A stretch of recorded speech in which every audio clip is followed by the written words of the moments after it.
ओम साईराम मित्र हो. तर आपला तात्या आलाय आज साईबाबांच्या पावन नगरीत, म्हणजेच आपल्या शिर्डीमध्ये.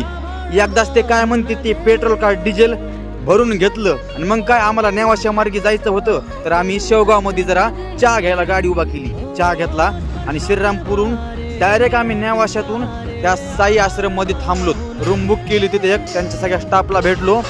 मग रूमची नाही का नोंदणी करून घेतली एकदाच आणि आम्ही गेलो त्यातल्या लिफ्ट मधनं वरती गेलो बघा. वरच्या मजल्यावर आमची रूम होती. गेलो तर आराम हे केला. मग सकाळी उठून काय आम्ही दर्शनाला निघालो तिकडं बाबांच्या मंदिराकडं. मग काय आम्ही लाईनी लागून दर्शन घेतले बघा. मी एकटा नाही बरं का, आपले मित्र आपल्या सोबत आहे ती. आता एवढं लांब फिरायला आलोय म्हणल्यावर फोटो व्हिडिओ आपला कोण होता त्या काढणारच. तुम्हाला माहितीये मला फोटो ते काढता किती नाद आहे. तेवढ्या साईबाबांची पालखी चालली होती खंडोबा मंदिराकडं बघा. ह्या भक्तांच्या पायामध्ये चपला पण नाहीत बघा, अनवाणी पायानं आलीत. मग काय आम्ही बी खंडोबाचं दर्शन घेतलं. बोला येळकोट येळकोट, जय मल्हार सदानंदाचा येळकोट.